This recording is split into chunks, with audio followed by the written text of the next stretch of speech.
many people often think that leaders are born. That is often a myth, that you have to be born a leader. You have to be born an entrepreneur. You have to be born someone that has that growth mindset. But you can be trained. There are so many ways that you can learn to strengthen and develop your leadership skills. So I want to share ways to strengthen your leadership personally, professionally, and publicly. The very first one is the one that people hate. So that's why I'm going to start with it. Asking for feedback. Now, I want you to think of 5 people that you've known or that have known you for the last at least 10 years, because you're going to ask them these set of questions once I get to it in a second. Okay. Brainstorm 5 people. These could be friends, coworkers, former classmates, people that know you on a little bit more of an intimate level. And the reason I'm asking for at least a decade is because you want to make sure the people you're asking these questions to have a little bit of context of your story. It's easy for someone to only see the positive sides of you when you're only hanging out when life is going well. But if someone's known you for a decade, they've probably seen you at your worst. I hope. That's the goal. We're not all saints here, okay? We've got saints and ain'ts. Sometimes I'm a saint, sometimes I'm an ain't. So first is your family. The first question I want you to ask your family is, when I'm stressed, am I scary to be around? The second question, how well do I communicate my needs? And the last one, what's one word to describe me when something inconvenient happens? And when you're asking these questions to your family members, again, this is going to take a lot of just ego reflection, because they're going to give you their honest truths. There's no one more honest in our lives than our family. I know my mother does not hesitate at any opportunity to tell me when I'm messing up at anything. Gloria, you're so impatient. My mom's Nigerian, for those that don't know. You're so impatient, Gloria. Take your time. Okay? The second group of questions that I want you to ask are for your friends. First question, are our conversations around gossip or growth? And this will be very telling, helping you identify some of the people that you shouldn't be spending so much time with. Because if these people are answering gossip, that's a problem. Second question to ask your friends, if I saw $100 on the ground, what do you think I would do with it? Sometimes our friends know us better than family. This is an integrity check. Would you pick up that $100 and keep it? Would you try to find its owner? Like, again, being a leader is keeping your ethics, your morality, your integrity in check. I firmly believe how you do one thing is how you do everything. If your friends tell you, oh, you probably put it in your pocket, you have failed as a leader. I'm kidding. Third question to ask your friends. Is our friendship reciprocal, or do I need to be there for you more? Sometimes we don't even know if we've been a good friend, a good leader in people's lives, if we're not even there for them. Okay? Personally, professionally, and the last one, publicly. So all of us have communities that we're trying to serve online. Here are the questions to ask your followers, fans, people online that engage with your page. First question. What can I improve about my content? And you can ask this on Instagram stories. You can make this as a Facebook status update, as a tweet. The second one, what would you like to see more of? The third one, how can I be more valuable? Okay, so all of that was in the first section of asking for feedback. What great leaders do is constantly ask for feedback. Personally, professionally, and publicly. When you're on this journey, you're building a brand, you're trying to be an icon, you often operate in a silo unintentionally, meaning you kind of separate yourself from everyone else. Everything that you do is a reflection of your own thoughts, your own perspective, the way that you perceive the world. It is so important to get that feedback. Okay? Number 2, to strengthen your leadership, evaluate your goals. If you only want to help people that can pay you, I want you to check your heart. What I mean by that is the top leaders in the world, look at their social media platforms. They're using it to freely educate, motivate, and inspire the world. Yes, have paid clients, but how are you showing up on a regular basis, just hoping to inspire or liberate someone else? There's a quote that says, if all of your goals came true, would it change the entire world or just yours? Okay? It is so important that we are constantly checking our goals and our heart and the ways that we're serving other people. If I only posted when brands paid me to post, it would become a commercial place. My page would turn into some virtual real estate that I would just sell to the highest bidder. But someone who I used to do a lot of, influencer jobs, and I turned down dozens of jobs every single week because it's like my page is now, I'm so sacred about what I post on my page because I value my community so much. There are thousands of marketing messages and ads that they get every single day. I don't want my page to be just another one. At the end of the day, I'm here to freely serve and freely educate. Those that want to go deeper with me, they have options too, but make sure that you are not just creating content when you have something to sell. Great leaders have a dedication, a commitment, this deeper calling and inclination to just serve people. Okay, that's what it's really about. The third way to strengthen and deepen your leadership, seek challenges. Literally, seek out challenges. So often we are trying to find the easiest path to success. We're taking detours, we're circling the block twice, going the shortcut. My goodness, challenges develop you. Challenges help you build character, okay? Sure, you can have seasons of ease and seasons of growth, but make sure at least once a quarter, you're putting yourself in an environment where you're forced to confront a blind spot or a weakness. Sometimes we only work on our strengths, we only focus on what we're good at, but great leaders are constantly putting themselves in situations where they know, I don't have experience here, so I guess I'm gonna learn. I guess I'm gonna learn the hard way. The best teacher is the experience. It's not finding a way to avoid conflict, avoid conversation, avoid confrontation. It is going right into the middle of it. And me, some of you who have been here since January, you've seen me even develop my voice as a GrowthDay coach. I remember my very first talk, I was talking to Blossom, who's on here as well. And I came in, I was really giggly and I was like really excitable and I was just laughing the whole time. You can see I've kind of like developed myself, developed my poise, developed a way to invoke a little bit of humor here and there, but making sure I'm putting the stories and the lessons first. A challenge for me, a challenge for many people is speaking. More people are afraid of public speaking than dying. It just goes to show how scary it is. So guess what I'm going to do to develop myself as a speaker? I'm going on a speaking tour next year. Terrifying. Woo, I'm so scared. Y'all are like exclusive. This is the first time I'm talking about it. But I'm like, how else am I going to be a better speaker?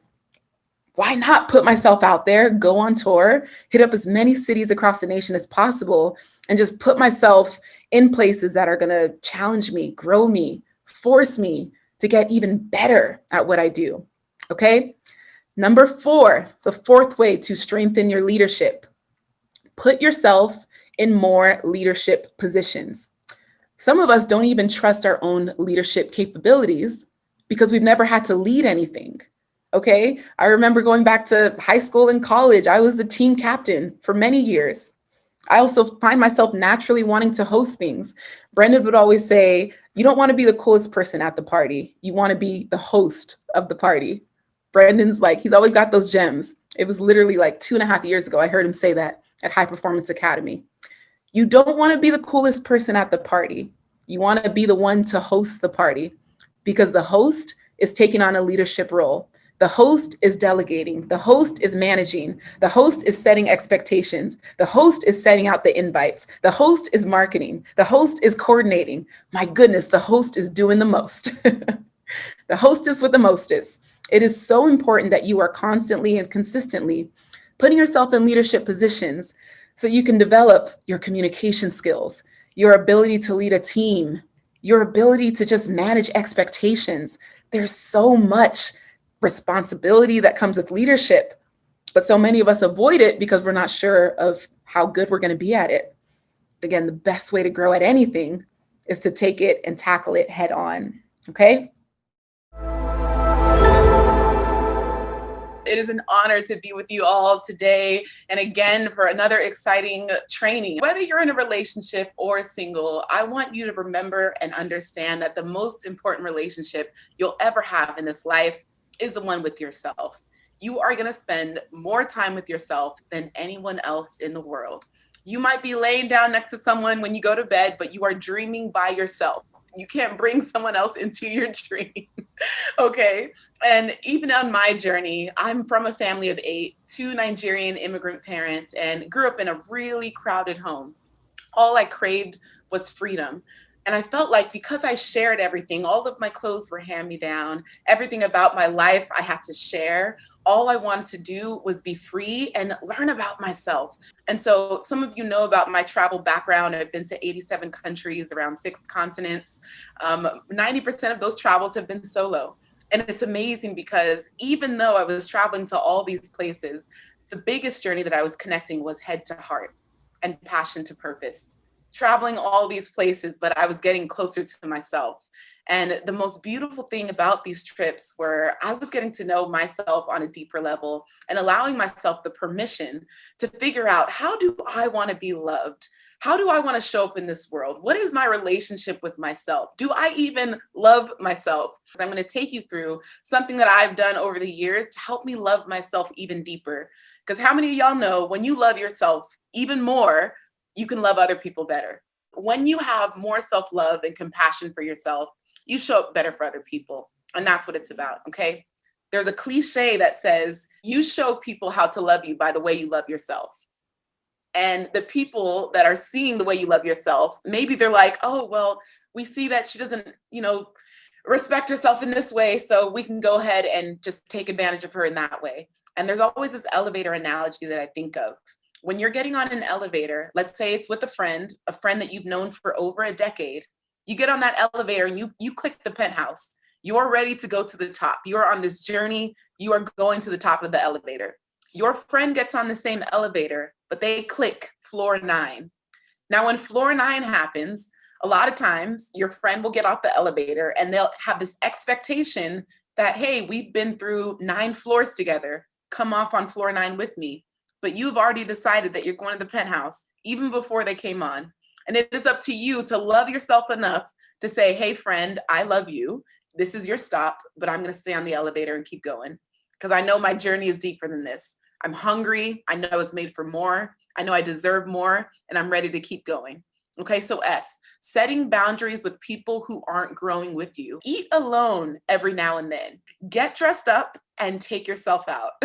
Okay, tell your partner to watch the kids, tell someone to babysit, but I need you to take yourself out to eat because you would be surprised how much you'll learn about yourself by how uncomfortable you are with sitting alone.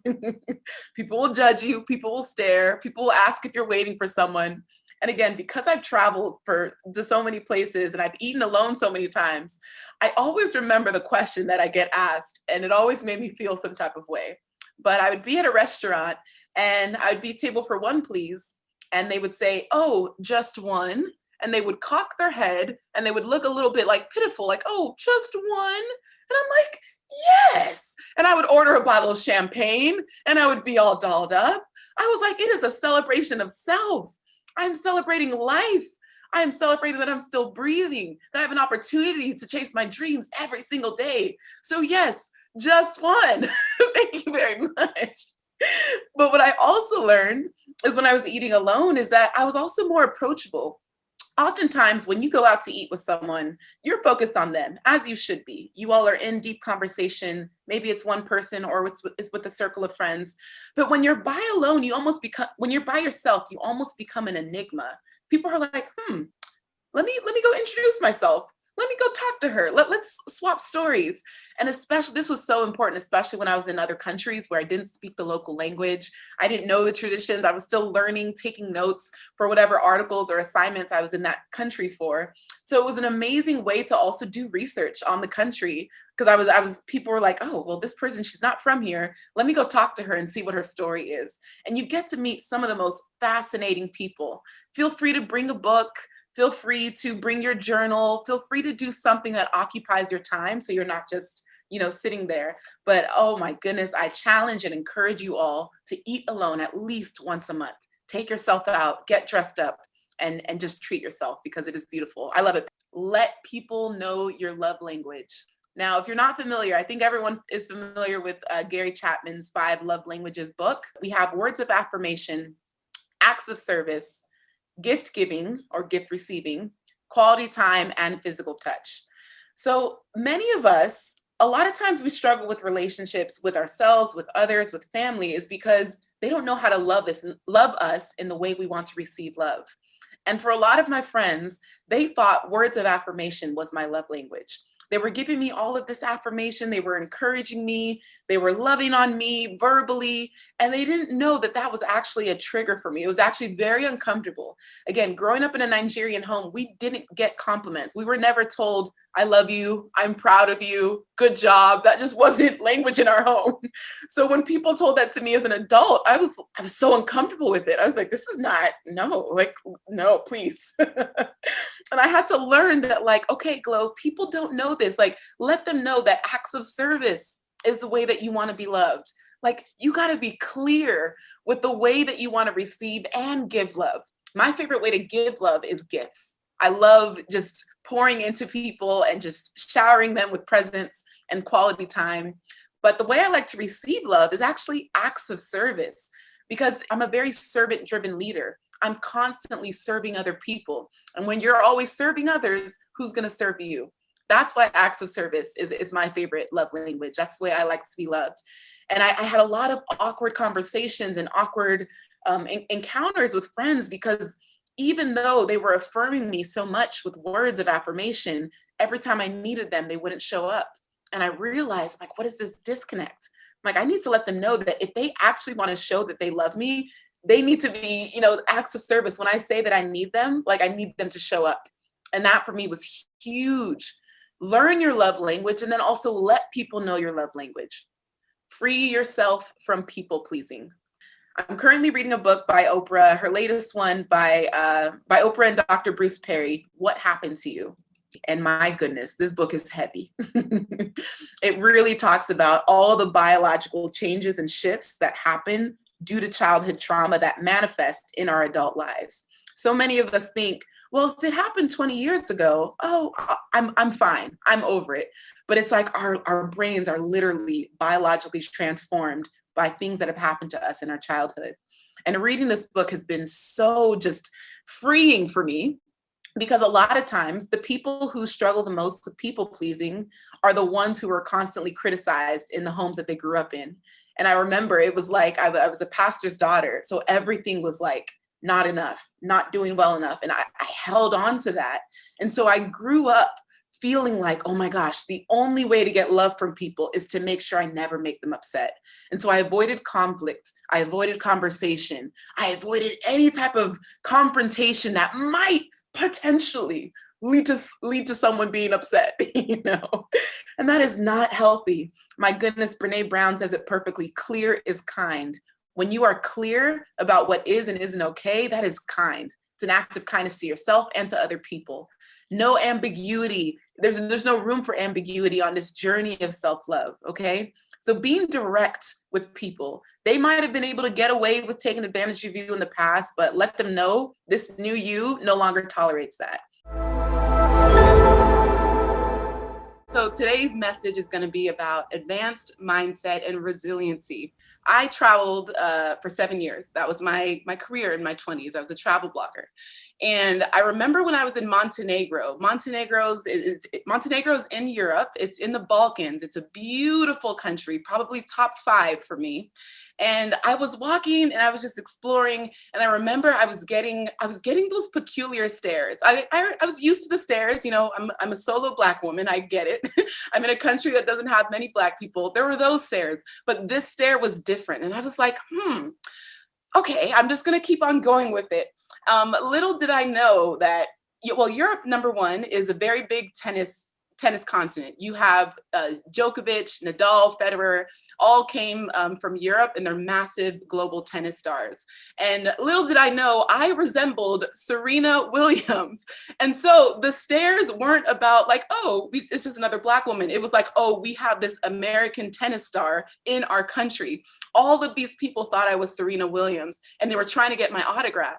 And I didn't know this about celebrities, but when they travel, a lot of times they don't want to be bothered, so they use an alias name. And I was like, no, I'm Glow, I'm not Serena. No, Glow, please, Serena Williams. And they were begging me and telling me that, no, we know that you're Serena. Please just, take a picture with us.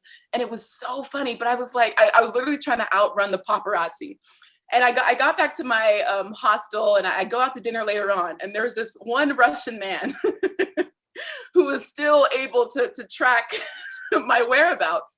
And, as I say this out loud, it sounds a little bit creepy, but it was genuine. He had kids that loved Serena Williams. And so he said, Savina, please, for my kids. Savina, please, for my kids. And so what did I do? Got my pen, signed Serena with a smiley face, and let him on his way. That is resilience. Not the kind that we're going to talk about, but it's resilience nonetheless. And I want to talk to you guys about how when there's something that you want, no matter the circumstances, you will find a way to get it. That's entrepreneurship.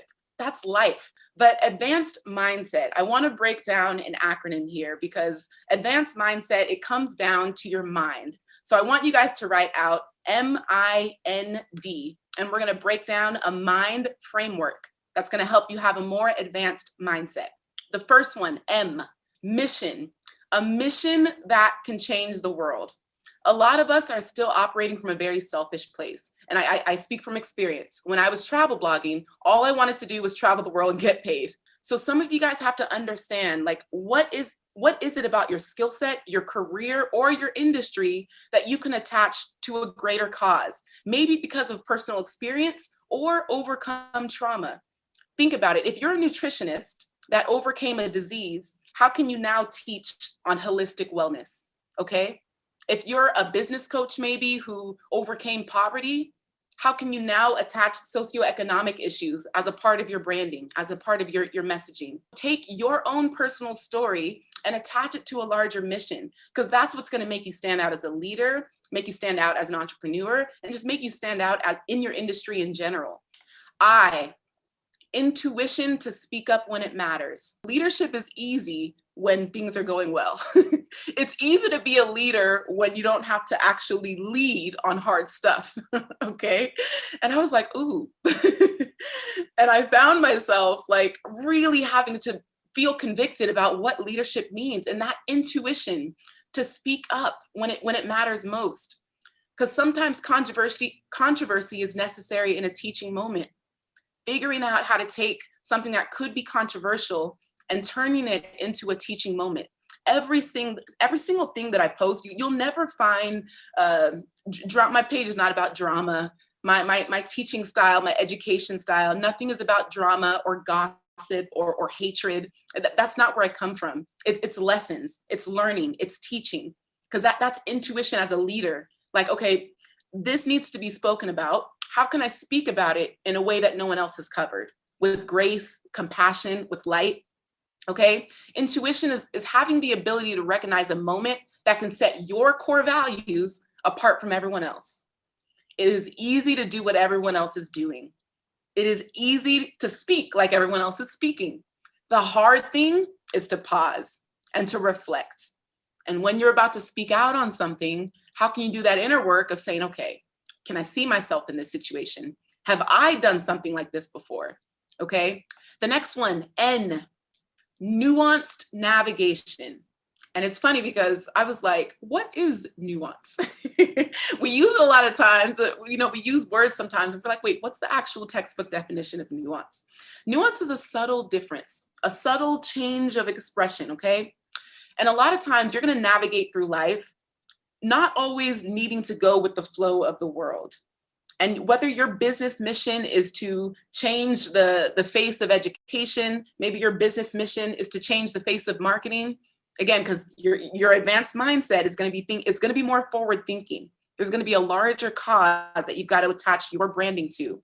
But you have to have nuance in your teaching, in your decision-making, in your integrity, in your values. You have to be able to recognize what's for you and what's not. Okay, don't chase things. Attract them by the way you show up. Don't chase after things. Attract them by the way you're showing up in the world, okay? I think a lot of times, especially as a beginning entrepreneur in my 20s, I was still so hungry to fit in, hungry for purpose, hungry for finances because I was broke, trying to figure out like, where do I go? And your navigation, your GPS system has to have nuance. If you are going the direction of everyone else, you might not be doing it right. You might not be doing it right because leadership is going to take you to pause. It's gonna force you to slow down. It's gonna force you to detour sometimes.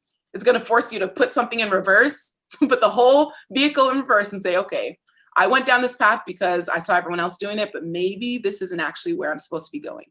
Okay, nuanced navigation. There should always be a subtle difference in the way you're speaking up, in the way you're showing up, in the way you're leading, in the way you're educating, in the way you're providing, in the way you're serving. There should always be nuance, okay? And then D, diligent. You want to be careful, conscious, and committed to your work. It is so easy to let the glitz and glam of success and life just overwhelm you and make you feel like everything you've done was on your own goodwill, okay? You have to be careful, conscious, and committed, not just to your work, but to the mission and staying connected to the community that you're trying to help. And you do this by dedicating yourself to a cause that is greater than yourself. And I remember I was, I think 27, I was in Jamaica the first time my blog hit 6 figures. And that was, up until that point, that was my only goal. I wanted to get paid to travel. I wanted to have a 6-figure blog. Once I get there, I'm rich. Woo! I think my first year as a full-time travel blogger, I made $7,000 the entire year. So the idea of a 6-figure blog was so out of reach that I was like, if I can get there, maybe one day if I get lucky. I was like, oh, I'll just kind of stop, like, because that's all I need. And what happened when I reached 100K? Spiraled. Went into a 3-week episode of depression. Because when you put so much value on money and not your core values, not your integrity, not a mission, you lose yourself. I was so, that moment of a 6-figure blog, I put so much weight in that. I didn't know what I needed to feel, but when I got there, I didn't feel anything. I was expecting like maybe my shower was going to feel different. Maybe glitter would like pop under my balloons or pop under my pillows. Balloons would come from the sky. Like, where is my party? Like, I've had this goal. Where's the celebration? Didn't feel anything. In fact, I regressed. I felt, I stopped reading. I stopped praying. I stopped reading my devotional. I lost sight of myself. And so it's so important. Have financial goals, but my goodness, have a mission first. Have a mission first. 5 ways that you can build confidence. The first thing, affirming activities. I love Jay Shetty because he said this quote. He said, every year he's always learning, loving, and launching something. You always need to be learning, loving, and launching. When you are learning something, it's a humbling place to be. You're not going to be good at it. You're going to be a beginner, and it's not going to be confidence boosting. But when you are loving and launching something, I mean, you're in alignment, you're walking in purpose. So at every point in your life, you should be learning, loving, and launching. So what are those affirming activities that you're doing to remind you of how far you've come? Okay. So the first one, affirming activities. The second thing, affirming friends. Affirming friends. Guys, insecurity and confidence don't speak the same language. Get new friends. I had friends that used to project their insecurities on me. They would like shame me for having habits, but every day you should have an alarm, or you should set an alarm that has 3 words that remind you of yourself. Or for me, I also like to do things that are like affirmations. So I'm like, I like to tell myself daily, like, this is all a part of God's plan. This is God, you're building God's kingdom. That's something I tell myself daily. So when I see that, you know, little notification come on my phone, it gets me re-excited. And a friend tried to shame me for having that like habit. And I was like, man, what is it like to be so insecure with yourself that you shame someone for like wanting to like walk in alignment? I was like, I don't need you in my life. Yeah, have affirming friends, people who are also building legacies, people who also understand that life is temporary and what you build is the only thing that lasts forever. Like, how many of you guys have picked up a book that's 200 years old? How insane is that? 200 years ago, someone wrote a book not knowing that 200 years later, Glow would come walking through and finds it in a used bookstore. How cool is that? You do not know how far your story is going to reach, okay? So number 1, affirming activities. Number 2, affirming friends. Number 3, affirming documentation. I record time lapses. I watch the sunrise every single day. There are so many things that I do every single day that remind me of like, oh, I'm building something. And I like to look back on those time lapses like, oh, I remember when I was launching that. Affirming documentation. When you're recording yourself on video because you want to share it on Instagram, or maybe you don't share it, but just having it so that you can look back on it to remind yourself of like, oh, I remember that season of my life when I was getting ready to launch my podcast and I recorded a video of it. Anytime I'm feeling really vulnerable or in a season of like change or transition, I like to have these like video diaries where I'm like, all right, the day is, March 7th, quarantine day 385. And here's how I feel. And here's what I'm doing. But I love to document those small everyday moments because you're going to look back and be like, wow, I was so confused in that season, but I showed up anyway. There's a lot of people who you can scroll through my Instagram and you won't know the times where I was battling depression and I was just so confused and so unsure. I talk about it later on, but in those moments, I show up anyway because I'm like, someone needs me. I'm like, Glow, I don't feel it today, but someone else needs it. And like, again, I daily, I recognize my privileges. Daily, I recognize my blessings. And I'm like, there's someone else who's probably going to be in bed when they're watching my video. And I'm talking to them about purpose. They're going to need this. So I'm going to record the video. And then I don't care that I don't sound, like a woman. I need to really stop joking about that. Maybe my next therapist appointment, I need to unpack that. Okay, number 4, affirming consumption. Now, this is on the extreme side, but I created a second Instagram account to follow friends because on my main page, I only want to see personal development, business strategy, entrepreneurship, positivity. And I notice like I love my friends, but if they're posting junk, I'm missing the stuff that I actually need to see. So I had to create, if you notice, Brendan only follows like 100 people. He knows what he's doing. He's got to keep the noise out. Social media is a very loud place. And if the stuff that you actually want to see is drowned underneath everyone else's like pictures of food, I don't know, baby announcements, congratulations. I'm happy for you, but I'll congratulate you from my other page, because if I have 15 minutes to scroll on Instagram every day, I need to get the best of the best. I want to make sure I'm getting affirming consumption. And the last thing, affirming rest. How can you be confident when you're always in a hurry, always overwhelmed, always triggered, always stressed? Okay. 7 hours is like my minimum. 8 is my standard, but I need 7. And there's different like sleep devices. You can have like a Galaxy Watch or an Apple Watch that can track your sleep hours and your REM cycle, your deep sleep, your light sleep.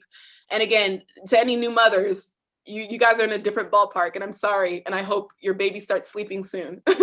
I know like new parenthood is a different story, but when you can get to that place of like, maybe it's sacrificing an hour of Netflix to go to bed an hour earlier.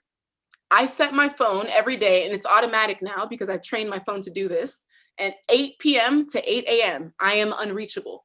No one can access me from 8, like literally my phone goes on do not disturb, meaning that calls get blocked. If someone tries to call me after 8 p.m. or before 8 a.m., it won't even go through. It'll just say this user is not accepting calls right now.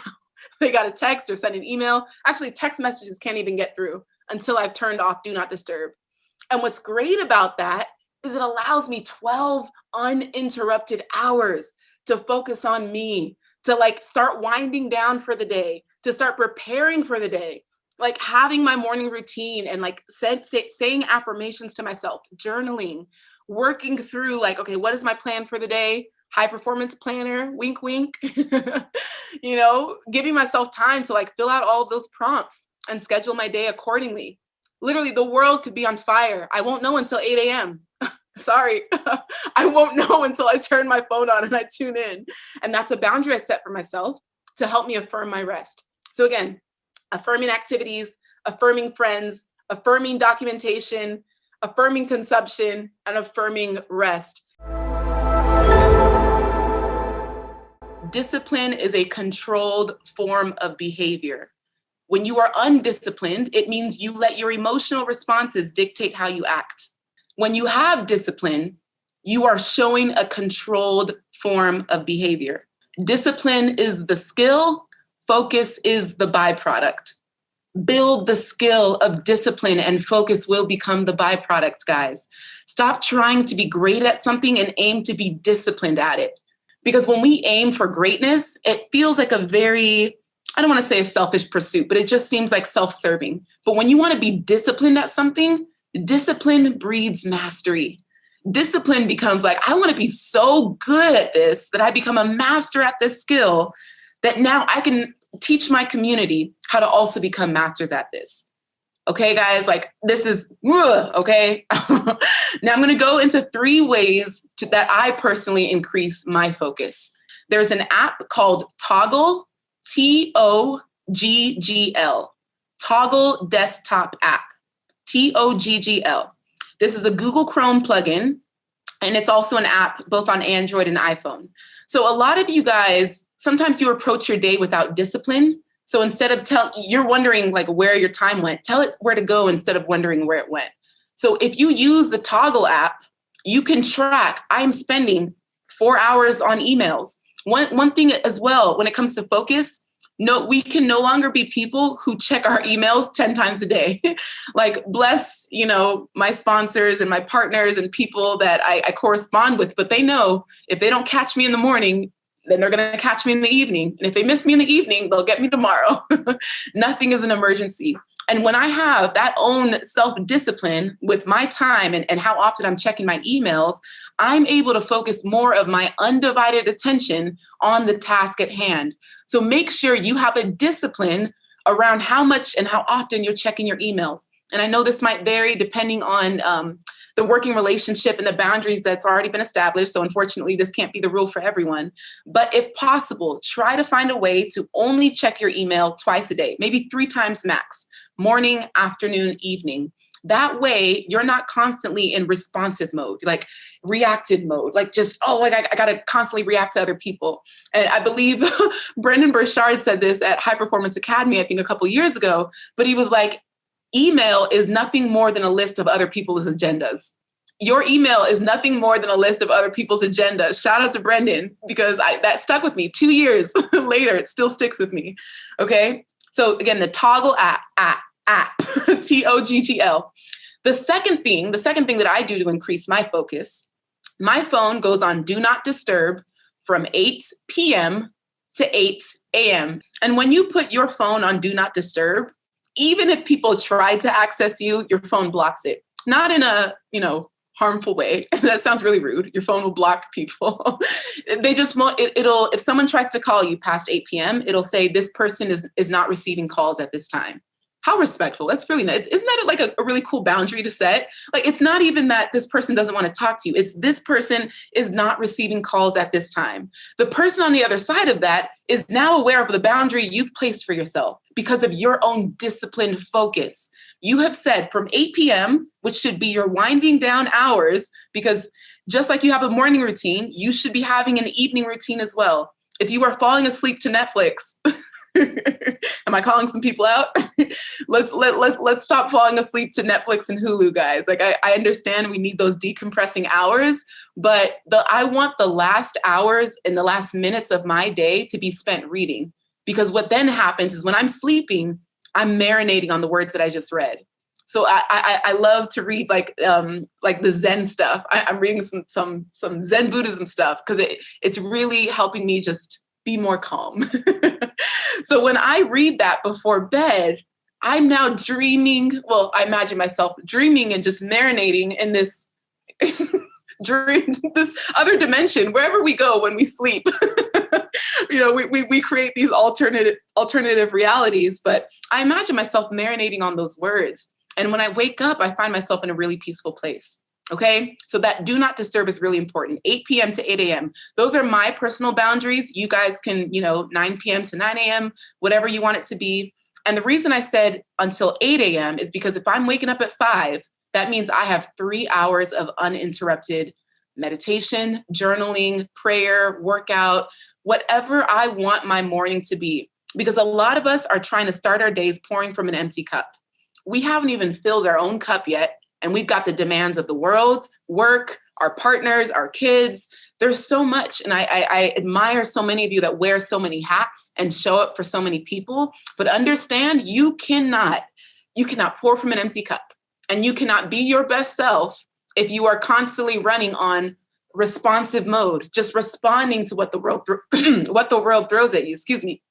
Okay, so that's the second thing. The third thing is one thing at a time. You have 80 tabs in your browser and you feel like, oh, I'm just accomplishing so much because I'm working on this project. I've got this tab open, like enough of that. We are going to no longer praise that type of approach because I used to like brag about how multitasking like I could be. I'm like, oh, I could do this, I could work out while I'm also reading, and then I can also do this and send that email. No, guys, people, whatever you're working on, they deserve 100% of you. Like, give unfocused, undivided, dedicated time to one task at a time. Because what's then going to happen is you're going to enter this thing called flow state. Flow state is the most beautiful thing. Guys, momentum is so lucrative. When you enter flow state, things just start clicking. But you can't enter flow with one task if you are spread across 10 tasks, okay? So make sure you're allowing yourself the capacity to work on one thing at a time.